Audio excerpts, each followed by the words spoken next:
for being here Thank tonight. You. What did you Thank say you. to the president about how he did? Great job. I think it's a good first step. He felt good about it. He said he had a good meeting with Kim Jong-un.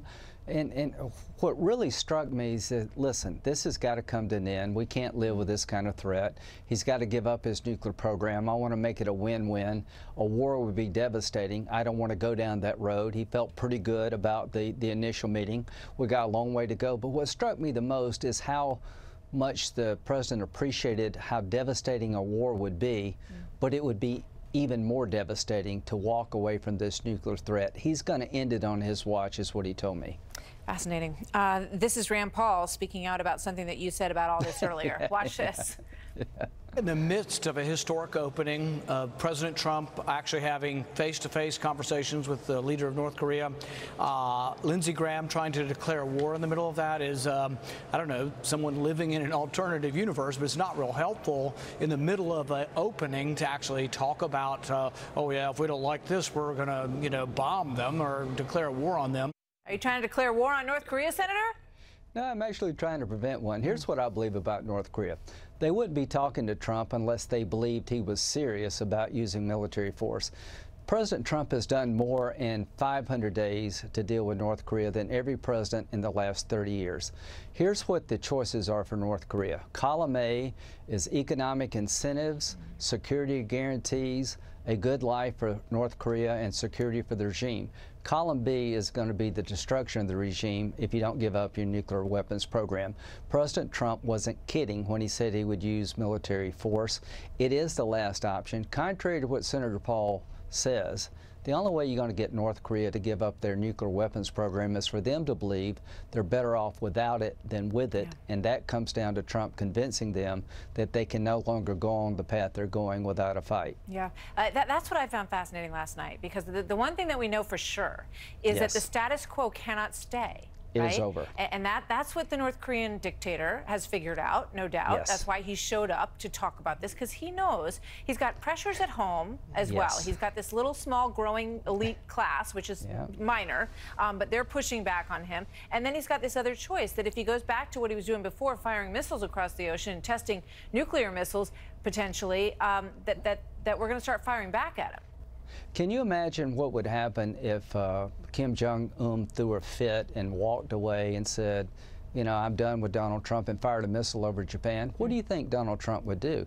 Donald Trump would see that as a provocative act against the United States, and he would retaliate. What Senator Paul doesn't understand is that you're cutting the legs out from President Trump when you talk about you're not really serious about the military option. I don't want it. It'd be devastating. It's the last resort. But if North Korea doesn't believe that we're serious about the military option, you're never going to get a peaceful result. All right, here's Dennis Rodman, because I know you want to. You know, hold on, this is actually. I want to play this. This is James Clapper praising Dennis Rodman. Watch this. You're kidding me. I've long been an advocate of involving Dennis Rodman. He is a unique person since he has a relationship with both Kim Jong-un and with Donald Trump. Lindsey Graham. I'd rather have Trump in the room than Dennis Rodman. You know, I hope James Clapper understands that President Trump has brought this historic opportunity about because he's been strong in the face of aggression. He wants to end this nuclear threat through peace, but if he has to use force, he will. Dennis Rodman's not the key to a good outcome in North Korea. It's Donald J. Trump. President Trump, you've done a good thing. You've done a good service to the country, maybe to North Korea if they're smart enough to take this deal. I've got your back. Nobody wants a war, but I'm here to tell you, Mr. President, make sure he gives up his nuclear weapons before it's too late. I got to ask you one more question before I let you go about Rod Rosenstein and this story tonight, that basically there was a shouting match that happened in one of these meetings, and that he's threatened members of the House Intel Committee with subpoenaing them. You know, he said, I want to see your emails. Let me turn the subpoena game on you guys. Okay, we have a duty to oversee the Department of Justice. And here's what I say to Mr. Rosenstein. If you don't believe that the Department of Justice was off the rails, you're clearly not looking at the same Department of Justice I'm looking at. If you don't believe the FBI was in the tank for Clinton and hated Trump, you're not looking at the emails are there to be seen. So don't be upset because we're calling you out on having a Department of Justice is out of control. The House has a duty to oversee the Department of Justice, so does the Senate, and we're not going to be threatened by the Department of Justice. We're going to provide professional oversight. I'm told that was not just one instance, that happens on a regular basis in terms of these shouting matches. I've just about had it with the Rosenstein approach here. What's going to, what happens? I mean, where does this end? Just stay tuned. Stay tuned. Okay, we will. Senator Graham, thank you very much. Always good to see you, sir. Thank you. So here now, retired four-star General Jack Keane, Fox News strategic analyst, senior strategic analyst, and chairman of the Institute for the Study of War. General, good to see you. Your thoughts on what we witnessed last night between President Trump and Kim Jong-un? Well, I think everybody around the president, to include himself, I think has got the impression that Kim Jong-un has made a strategic policy change, that he wants to move away, as you defined it, from the status quo as we know it, to something fundamentally different, to open up maybe peace and prosperity for his country. We're in the beginning of that process, to be sure, and we've got to get to the facts and the details of it. To me, Martha, the essence of it will come down to this. When our people put in front of them, we need to know where all of your nuclear facilities are located, to include your fuel sites, your research and test centers, and your ballistic missiles. We believe unclassified 10 to 20 nuclear weapons, 70 to 80 ballistic missiles. We know where most of that is, but not where all of that is. When they put those identification and locations on the table, if they are lying to us, we will know that because we know where most of it is. And that will be very revealing to us. If they are really going to disclose where everything is that we're interested in denuclearizing, that is fundamentally step one to moving towards verification of all of those systems that they identify. So that step has yet to be taken, and when it does, it'll be very revealing to everybody. What did you make of the president saying, we don't really need to do these exercises, the biannual exercises with South Korea? It's provocative, that was the word the president used, and unnecessary. Is he right? Well, I think this is likely came out of negotiations, is my take on it. I don't think it was on the table going in. I think it's something maybe Kim Jong-un mentioned about it being provocative that we fly nuclear bombers up to almost to the border of North Korea, and he senses that is an act of aggression in a sense, despite the fact of all of his acts of aggression that his regime has done for years. So here's what I think. If you listen to what the president said, it's conditions-based. The major exercise that's upcoming is spring of 2019. Martha, we're going to know by the end of this year if these guys are really serious about denuclearization.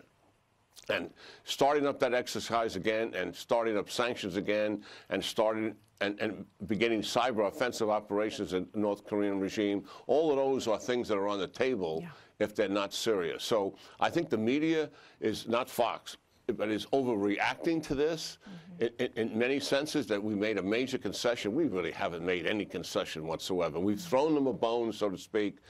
Provocative is probably a poor choice for the president to use because it's likely Kim Jong-un's turn. The money involved in it is not significant. All right, and as you say, that's a great point, General, that when you say that we're going to not continue with these exercises, it gives you leverage when you get around to that point next spring if things aren't going the way that you like. I want to play something interesting for you that the White House put out. This is the video that was put together by the administration to play for Kim Jong-un, and it's interesting to play this video with the fact in mind that Kim Jong-un's father was a big film buff and very involved in the film industry, such as it is in North Korea, and in making these kinds of trailers. So perhaps that was the reason behind trying to reach him this way. Let's play a little bit of it. There comes a time when only a few are called upon to make a difference. But the question is, what difference will the few make? Be part of that world where the doors of opportunity are ready to be opened. Investment from around the world, where you can have medical breakthroughs, an abundance of resources, innovative technology, and new discoveries. What if? Can history be changed? What do you think about that, General? I think that's fundamentally based on our intelligence and our understanding of where Kim Jong-un's head is, as best we can determine it. Educated in Switzerland, traveled around Europe, has an understanding of the West. He's got 40 to 50 years in front of him in power. He wants something different for himself, for his family, for that country. The status quo that we currently have, which is tension and crisis, is something I think he wants to move away from. And that is why that video was produced. Yeah, it's an interesting carrot to dangle. General, thank you very much. Great to see you as always. So a lot of comparisons tonight between President Trump's efforts in North Korea and President Obama's with the Iran deal. This as the Iranian government just warned North Korea not to trust President Trump. Joining me now, Mark Thiessen, American Enterprise Institute scholar, former chief speechwriter for President George W. Bush and a Fox News contributor, and Marie Harf, former CIA officer, former State Department spokesperson, and also a Fox News analyst. Good to see you both tonight. Marie, you were involved and in the Obama administration during that deal. As you look at what happened last night, compared to that, is that criticism fair in your mind? Well, the process in North Korea that we've seen over the past 24 hours has really turned what we did on its head, right? They started in this administration with the leaders meeting, not any of the substance being worked out, but with the leader meeting to try and get some momentum. We started at the bottom, working through all this substance, and worked our way up to Secretary Kerry and Foreign Minister Zarif. But what I think is instructive about the Iran example, Donald Trump pulled out of that deal because he claimed that the nuclear pieces of it, inspections, verification, monitoring, timeframes, that those were not strong enough. So in effect, he has set a bar for himself. He has to cross that bar on every single one of those issues he talked about on the Iran deal if he's to get something done with North Korea. And those are pretty high bars. And we'll see if he can do that. But he has set a standard for himself that is extremely high, particularly in a country like North Korea that already has nuclear weapons. It's a very interesting point because President Obama never ended up doing the sit-down. It went to the level of John Kerry and Foreign Minister Zarif, as Marie said, Mark. But, you know, this is such a different kind of administration and such a different president. He really wanted to get in that room and size this man up. Well, first of all, I mean, President Obama wanted to meet with the president of Iran. The problem was the president of Iran didn't want to meet with him. They tried to set up a meeting, and it never happened. But I agree with Marie on her assessment that President Trump has set a high bar. I think he strengthened his position going into these negotiations by pulling out of the Iran deal because he set an expectation for Kim Jong-un of what was unacceptable in a deal. So now it's we have a floor of what is acceptable going in this deal. A lot of people who are criticizing the agreement, that there's no agreement. It's a communique. The two leaders met. They had a statement about what they discussed and what they agreed on. That's not the final final agreement. But Marie is 100% right that President Trump. What was his critique of the Iran deal? There was weak verification. The money was front loaded. Planes of cash going to Iran. He didn't like that part at all. And the nuclear infrastructure was not dismantled. So it's a terrible deal. If President Trump cut a deal like that, he'd lose his base very quickly, and I don't think he has any intention of cutting a deal like that. Quick response, Marie.